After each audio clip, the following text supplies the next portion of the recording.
नमस्कार, स्वागत है आपका मेरे चैनल पर। मैं हूं Pankaj Matpal, certified financial planner, और आज मैं लेकर आया हूं आपके सवाल का जवाब।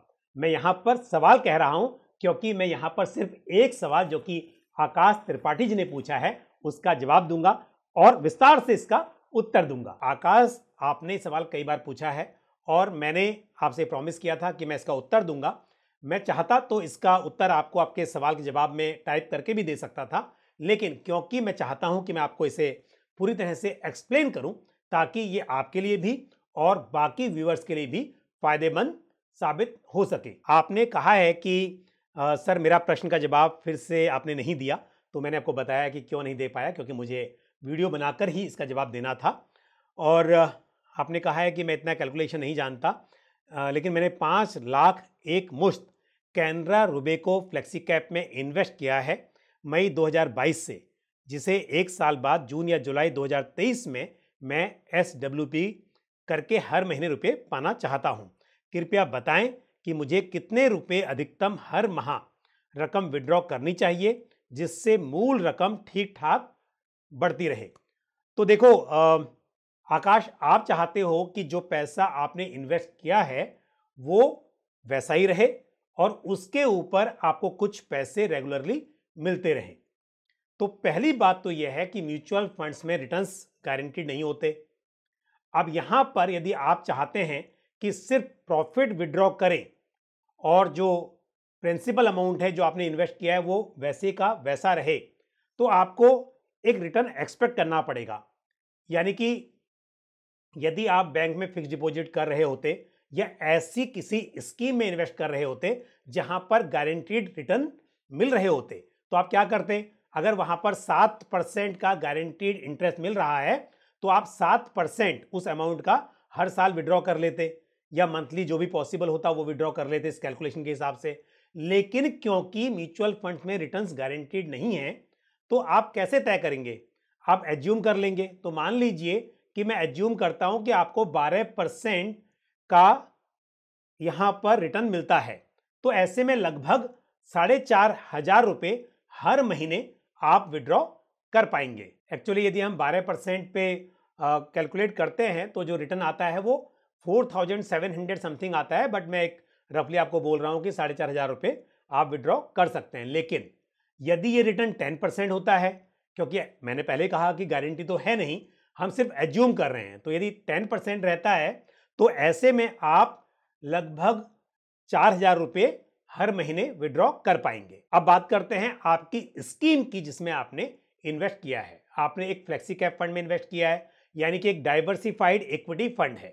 और यदि मैं पिछले एक साल की बात करूं तो हो सकता है कि पिछले एक साल में आपको यहां पर ज्यादा रिटर्न्स कुछ मिले ना हो, क्योंकि एक साल में इक्विटी मार्केट में हमने गिरावट देखी है।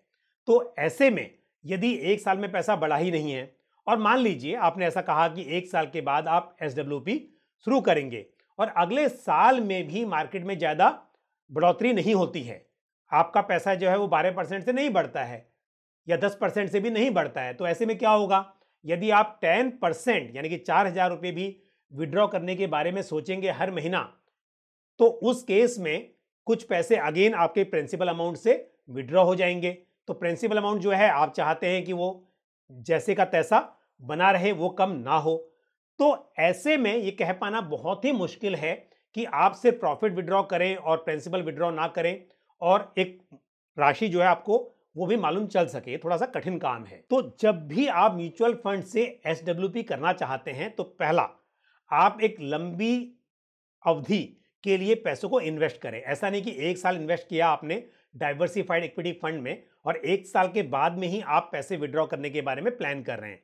आपको चाहिए ये कि आप किसी इक्विटी फंड में मान लीजिए 10 साल के लिए इन्वेस्ट करते हैं, वो राशि बहुत बड़ी हो जाती है बन के और फिर आप वहां से SWP करते हैं, तो एक बात तो तय है कि उस वक्त तक आपका जो प्रिंसिपल अमाउंट है वो बढ़ के काफी ज्यादा हो गया होगा। मान लीजिए आपने 5 लाख रुपए इन्वेस्ट किए और वो 10 साल में वो बढ़कर 15 लाख हो गए, 12 लाख हो गए और फिर आप SWP कर रहे हैं, तो जो मूल राशि 5 लाख की आपने इन्वेस्ट की थी, तो वहां पर आप ऐसा एक्सपेक्ट कर सकते हैं कि कम से कम जो 5 लाख है वो तो बना रहेगा, क्योंकि पहले ही पैसे काफी बढ़ चुके हैं। तो यदि आप जो नया प्रॉफिट हो रहा है उससे विड्रॉ कर रहे हैं और साथ में पहले से जो प्रॉफिट एक्यूमुलेट हो गया है, कैपिटल एप्रिसिएट हो गया है, उसे भी विड्रॉ करें, तो भी आपका जो मूल रकम थी जो आपने इन्वेस्ट की थी शायद वो ज्यों की त्यों बनी रहेगी।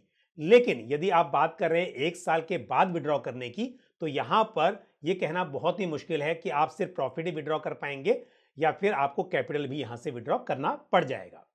अब यदि आपका उद्देश्य यह है कि आपको 1 साल के बाद विड्रॉ करना ही है और आपका जो प्रिंसिपल अमाउंट है उस पर ज्यादा उतार चढ़ाव का फर्क ना पड़े, तो ऐसे में डाइवर्सिफाइड इक्विटी फंड से एसडब्ल्यूपी करने के बजाय आपको डेट ओरिएंटेड फंड से या फिर कंजर्वेटिव हाइब्रिड फंड से एसडब्ल्यूपी करनी चाहिए। लेकिन जब आप किसी डेट फंड से या कंजर्वेटिव हाइब्रिड फंड से एसडब्ल्यूपी करेंगे तो वहां पर यह भी आपको ध्यान रखना पड़ेगा कि वहां पर आप 10-12% के रिटर्न एक्सपेक्ट नहीं कर सकते। फिर वहां पर उस स्कीम के हिसाब से आप 6% 7% का रिटर्न एक्सपेक्ट करेंगे। और यदि आप 6% का एनुअल रिटर्न एक्सपेक्ट करते हैं तो मंथली विड्रॉल जो है वो आप लगभग 2400 के आसपास कर पाएंगे। तो इसके लिए यह समझना बहुत जरूरी है कि जब आप एसडब्ल्यूपी करते हैं तो किस तरह की स्कीम में कर रहे हैं, वहां से किस तरह के रिटर्न्स आप एक्सपेक्ट करते हैं।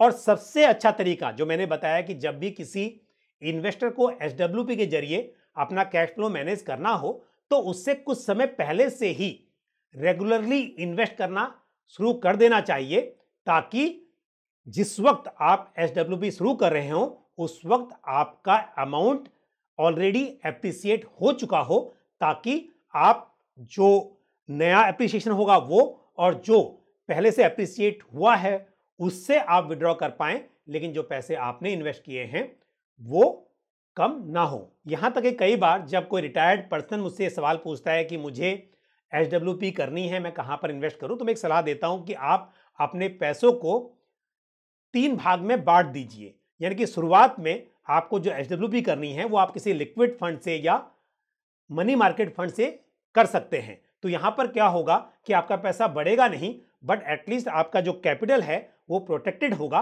और उसमें से आप अपना कैश फ्लो मैनेज करेंगे, आप एसडब्ल्यूपी करेंगे।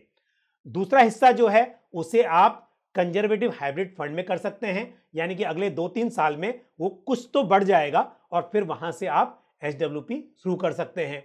और जो आपका इक्विटी पोर्टफोलियो है वहां से आप 5 साल के बाद एसडब्ल्यूपी शुरू करें, ताकि 5 साल में वो पैसा कुछ बढ़ चुका होगा और फिर वहां से आप एसडब्ल्यूपी कर पाएंगे। तो एक बार फिर आपके प्रश्न के हिसाब से मेरी सलाह यही होगी कि या तो आप एसडब्ल्यूपी कुछ सालों के बाद करें, 1 साल के बाद नहीं। और यदि 1 साल के बाद आपको एसडब्ल्यूपी करनी है तो मेरे हिसाब से ये स्कीम सुटेबल नहीं होगी। आप किसी कंजर्वेटिव हाइब्रिड फंड में एसडब्ल्यूपी करें और वहां से फिर आपका जो लक्ष्य है वो 2-2.5 हज़ार रुपया महीना विड्रॉ करने का ही होना चाहिए, तभी आपका प्रिंसिपल सुरक्षित रह पाएगा। तो मुझे उम्मीद है जो सवाल आकाश ने पूछा इसका उत्तर सिर्फ आकाश के लिए ही नहीं बल्कि बाकी व्यूअर्स के लिए भी काफी हेल्पफुल होगा। आज के लिए बस इतना ही। अगले वीडियो में फिर आपसे मुलाकात होगी। अपना ख्याल रखिए। Thank you. जय हिंद। म्यूचुअल फंड निवेश बाजार जोखिमों के अधीन है। योजना से संबंधित सभी दस्तावेजों को ध्यान से पढ़ें।